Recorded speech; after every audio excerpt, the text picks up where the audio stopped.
How true ma'am yung presidente natin nag-droga po? Well, mag-assume na lang tayo na totoo dahil ayaw niya magpa-drug test.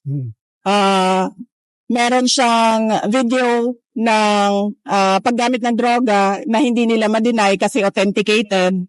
Tapos, hinamon siya ng isang senator candidate na magpa-drug test, ayaw niyang magpa-drug test. Fantastic nila. Do you think kasama ba yung sinatak kaso para sa Duterte? And what's your comment on this if you want? Oo.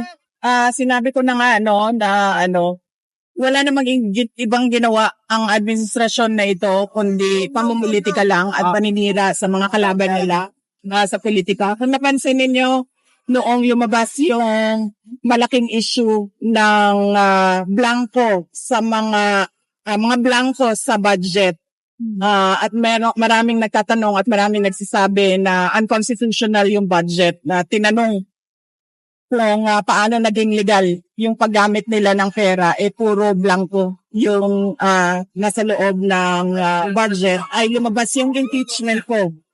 Yun. Tapos, nung nagkaroon ng malaking krimen sa Estados Unidos na merong namatay dahil sa drug overdose, at kung makikita ninyo doon sa police report ay nandoon na pangalan ni First Lady Lisa Marcos, na isa sa mga tao doon sa loob ng kwarto kung nasaan yung tao ay nag-overdose sa suspected drug overdose sa hotel room, at ang daming nakikitang white powder substance na sinabi doon sa police report ay suspected cocaine din, ay bigla nilang kinuha si Pangulong Duterte. Nung lumabas naman yung kanilang May 1 na 20 pesos ang kilo ng bigas, at syempre dahil hindi naman totoo yung pangako na yon, pambobola lang naman yon sa mga tao, hindi nila kayang i-sustain, ay tinigil kaagad ng May 2, lumabas naman yung complaint ko kay Congressman Pulong Duterte. So nakikita niyo na basta merong nangyari na kagagawan ng administrasyon, ang ginagawa nila ay sinisira nila ang kanilang kalaban sa politika para matabunan yung totoong issue ng bayan. Next question, Marcel. Does the President know about this already? I mean, si President Duterte, does he know about this new issue sa inyo about kay Congressman Pulong, ma'am, na pang-aatake sa inyo family? Hindi ko alam. Kasi hindi kami nagkausap pa ni Pangulong Duterte. At hindi din kami nagkausap ni Congressman Pulong. Pero nakita ko siya na nagpa-interview siya doon sa labas ng detention center. So baka noong nasa loob siya ay napag-usapan nila. So clearly, VP, you believe na this is part of political, attack sa inyong mga Duterte? Oh yes, ma'am. Sabi ko na nga, every time nagkakaroon sila ng issue, malaking issue na kabalbalan na ginagawa nila, ang kanilang cover sa mga issue na ito ay atakihin yung kalaban nila sa politika. Ma'am, ano to? From national, or we're talking here about local politics, dyan lang po sa Davao? Hindi, national. Tulad nga ng sinabi ko, blanco yung budget, nag-file sila ng impeachment. Ang laking tanong nun kasi blank check yun Parang ikaw na ang magsasabi kung paano at saan mo gagamitin yung pera ng gobyerno. Nag-file sila ng impeachment.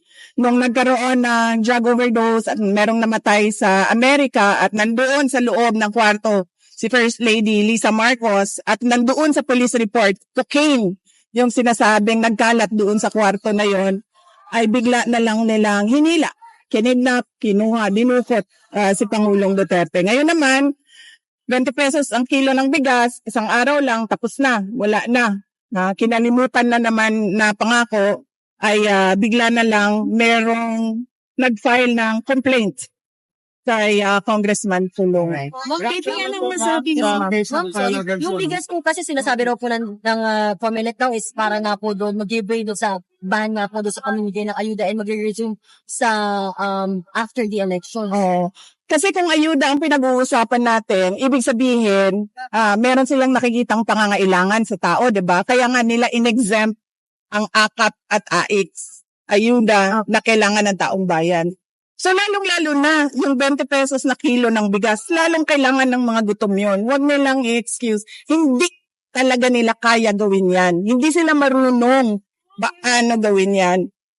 At nagsisinungaling lang sila kasi nagpapanik sila sa pagbagsak ng ratings ng kanilang mga kandidato. Last question. Yung sa, anong reaction nyo sa case na nag-file against Pulong, Congressman Pulong, yung sa tapat? Na-answer na po yun, sir. Masyado nang mahaba yung nasabi ko, sir. Nasagot na. Diyan yun sa recording po. Sorry, narinig yung question. Yes, sir. Ma'am, Pipi, anong masabi mo sa problema ng droga? Lalo po malala. Opo, ma'am. Yan ang sinabi ko, ma'am. Kapag ang ulo lulong sa droga, lahat ng kamay at paa, lahat yan magdodroga na rin kasi wala na silang respeto sa authority. Yan yung problema natin ngayon. Lahat ng tao, nagkakanya-kanya na ang mga illegal at kriminal. How true, ma'am, yung presidente natin nagdodroga po? Well, mag-assume na lang tayo na totoo dahil ayaw niya magpa-drug test. Meron siyang video ng paggamit ng droga na hindi nila ma-deny kasi authenticated.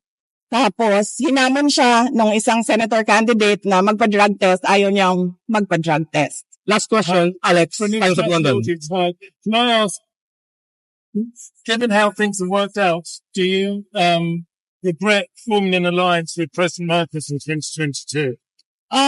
No, because I am vice president right now, so I do not regret anything. I am able to help a lot of people. I'm able to help people nationwide because my office is a national office. On that note, I am thankful. I am thankful that the 2022 elections happened and that I became vice president.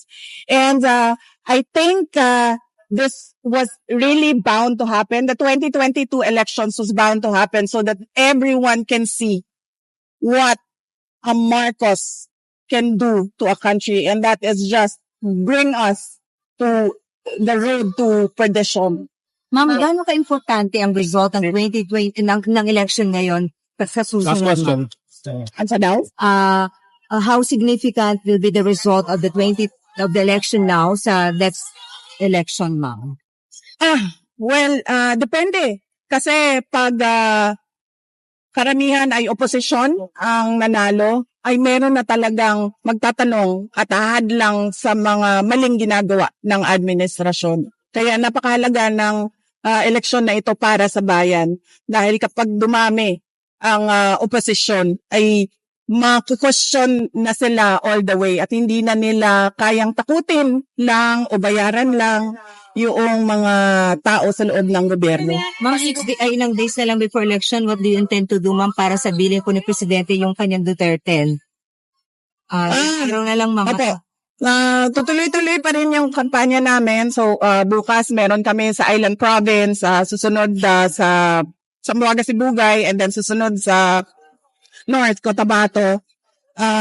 Tuloy-tuloy na. Pagkatapos ng North Cotabato, ginagawa pa yung schedule. Ang huling-huli ko, supposedly, is yung Holy Mass for peaceful elections sa Davao na yon. The day before, wala nang kampanya yon, the day before election day. Ma'am, naka-schedule with PDP candidates. Will you join the meeting the Avance? March 8 supposedly ang meeting de avance ng PDP, pero nahihirapan ako ayusin yung schedule ko sa dami ng mga candidates na nagre-request na mabisita yung kanilang lugar at makakampanya para sa 10 senador. But with all of them, ma'am, with all the candidates. Thank you. Yes, ma'am, sorry, but when you were running during, the 2022 with PBBM under the Unity ticket, ma'am, ulit-ulit po niyo pinapangako yung 20 pesos sa bigas. Andun po kayo. Pero what were your thoughts back then? Actually, hindi ko siya narinig. Nakita ko lang sa isang video na sumagot siya, sa isang interview ata na sumagot siya sa 20 pesos ang kilo ng bigas. Tinanong ko na lang yon after na ng election. Tinanong ko yung isang businessman ng bigas. Sabi ko, kakayanin ba talaga ito? or nagsinungaling siya noong sinasabi niya itong pangako na ito. Ang sabi sa akin ng businessman, nagsinungaling siya. Kasi imposible talaga ang 20 pesos na bigas. Pero pwede siya, hindi ko lang i-share sa inyo kasi ayoko tulungan. Thank you. Asking ma'am, yung businessman na yan sa rice na hindi talaga kaya and PBBM just like, when was that for baby? Right after his Thank you. announcement? Hindi. Nung pumunta ako sa Cebu meron yan silang August na event ang Cebu eh. Hindi siya sinulog. May August na event ang Cebu eh. I was invited there. And sa haba nung parada na kinakamusta ko yung mga tao, 3 beses nagsabi sa akin, Inday Sara, nagalisod mi sa pagkaon, nagalisod mi sa bugas. Doon ko unang naramdaman yung disappointment ng mga tao doon sa hirap nila sa pagkain. Pero recent lang yun, ma'am? Or duwe na to siya? Hindi, mga When- nasa DepEd pa ako nun eh. Yung event na katabi ko, si First Lady, merong pinirmahan sa car. Hindi ko na alam anong event yun. Oo. Doon pa lang alam mo nang he can never fulfill the 20 pesos promise. After nun, yes. Nagtanong ako sa isang businessman. Alright. Thank you. Thank you so much.